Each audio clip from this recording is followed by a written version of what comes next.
Assalamualaikum warahmatullahi wabarakatuh. Bismillahirrahmanirrahim. Wassalatu wassalamu ala asyrafil anbiya'i wal mursalin Sayyidina wa maulana Muhammadin wa ala alihi wa sahbihi ajma'in. Amma ba'd. Alhamdulillah, kita masih diberikan kesehatan oleh Allah Subhanahu wa taala dengan melakukan ketaatan kepada Allah Subhanahu wa taala, yaitu mengkaji ilmu-ilmu yang wajib kita ketahui. Sekarang kita akan membahas tentang syarat-syarat sholat. Saya bacakan: faslun syurutus sholati samaniyatun, taharatul hadatsaini wa taharatu anin najasa fi tsaubi wal badani wal makani, wa satrul aurati wa istiqbalul qiblati wa dukhulul waqti wal ilmu bi fardiyatiha wa alla ya'taqida fardhan min furudiha sunnatan wajtinabul mubtilat. Yang artinya syarat-syarat sholat itu ada 8. Pertama, suci dari hadas. Kedua, suci dari najis.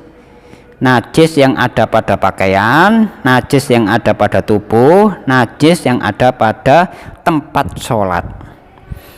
Yang ketiga, menutup aurat. Untuk aurat, untuk laki-laki itu mulai dari pusar sampai lutut. Kalau auratnya perempuan, seluruh anggota badan kecuali muka dan telapak tangan. Ini kita sudah bahas yang kemarin. Kemudian yang keempat, menghadap kiblat. Jadi sholat harus menghadap ke kiblat, tidak boleh membelakangi atau lain arah dari kiblat, tidak boleh. Kalau di Indonesia kiblatnya ada di barat, maka kita harus menghadap ke barat. Kalau kita menghadapnya ke utara atau ke selatan, bahkan ke timur, maka sholat kita tidak sah. Kemudian syarat yang kelima yaitu masuknya waktu. Jadi waktu harus dipahami. Kalau waktunya zuhur, kalau sudah masuk waktunya zuhur, maka kita lakukan sholat zuhur. Kalau belum masuk waktunya zuhur, kemudian kita melakukan sholat zuhur, maka tidak sah. Yang keenam yaitu mengetahui kefarduan sholat.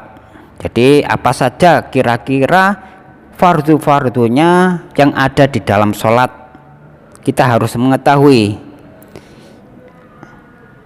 apa saja fardu-fardunya sholat yang harus dikerjakan. Nanti insya Allah kita akan bahas tentang fardu-fardunya sholat, yaitu rukun-rukun sholat apa saja yang kira-kira harus dipahami dan dihafalkan. Rukun-rukun sholat itu ada 17 ya. Insya Allah kita bahas di video yang berikutnya. Kemudian yang ketujuh, tidak mengiktikadkan atau meyakini salah satu fardu dari beberapa fardu sholat sebagai sesuatu yang sunnah. Nah, kita tidak diperbolehkan meyakini ada satu fardu saja yang kita yakini bahwa itu adalah hukumnya sunnah, tidak wajib, maka sholat kita tidak sah. Kemudian yang terakhir, syarat yang terakhir yaitu menjauhi perkara-perkara yang membatalkan sholat. Nah, syarat-syaratnya sholat yang terakhir ini harus dijauhi perkara-perkara yang kira-kira dapat membatalkan sholat. Pembahasan untuk membatalkan sholat insya Allah kita akan bahas di video berikutnya. Catatan bagi kita, hadas kecil adalah hadas yang disebabkan oleh karena buang air kecil dan karena buang air besar dan keluarnya sesuatu dari dua lubang, termasuk madhi atau cairan kental yang keluar dari kemaluan laki-laki karena lelah, kecapean, atau karena terangsang, kecuali mani. Nah, kalau mani bukan hadas kecil yang hilang, tapi hadas besarnya yang hilang. Kemudian kecuali darah haid. Nah, darah haid bukan hadas kecil yang hilang, tapi hadas besar. kecuali juga nifas. Nah, nifas harus mandi besar, karena yang hilang bukan hadas kecilnya, tapi yang hilang adalah hadas besarnya. Sedang hadas besar adalah haid, nifas, wiladah. Wiladah adalah melahirkan, kemudian keluarnya air mani, baik karena mimpi atau sebab yang lain, dan bersetubuh meskipun tidak mengeluarkan mani atau sperma. Hadas kecil dapat hilang dengan berwudu, sedangkan hadas besar dapat dihilangkan dengan mandi besar, mandi junub. Kemudian catatan yang kedua yaitu bila seseorang sedang melakukan sholat lalu najis kering yang jatuh di baju atau sajadah, maka sholatnya batal. Jadi ketika melakukan sholat kemudian kejatuhan najis, maka sholatnya batal.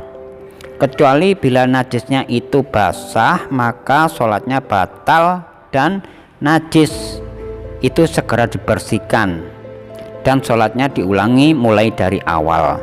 Jadi kalau najisnya kering, sholatnya saja yang batal, dan ketika najisnya tadi itu mengenai badan kita atau tempat kita atau yang lain, badan kita atau tempat sholat kita atau pakaian kita terkena najis yang basah, maka sholatnya batal dan najisnya itu harus segera dibersihkan. Jadi bukan sholatnya saja yang batal, tapi najisnya segera dibersihkan, kemudian diulangi lagi sholatnya mulai dari awal. Kemudian catatan yang ketiga yaitu yang dimaksud kiblat adalah Ka'bah. Ka'bah di Masjidil Haram, yaitu ada di Mekah. Bila seseorang sholat dekat dengan Ka'bah, maka ia harus yakin telah menghadap Ka'bah. Dan apabila jauh dari Ka'bah, maka cukup dengan dugaan yang kuat.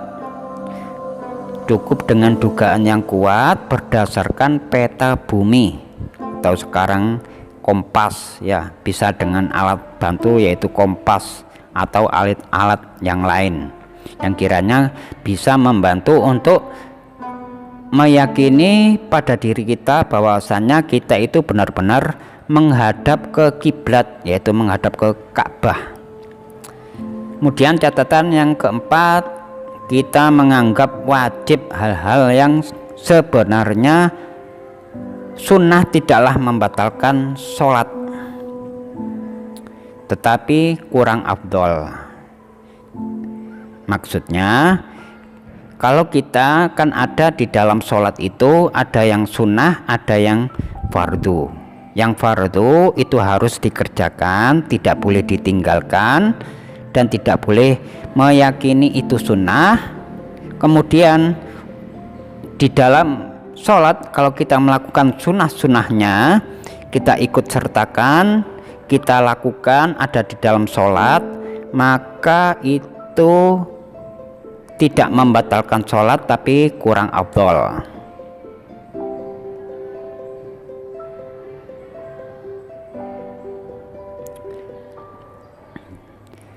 Sekian yang dapat saya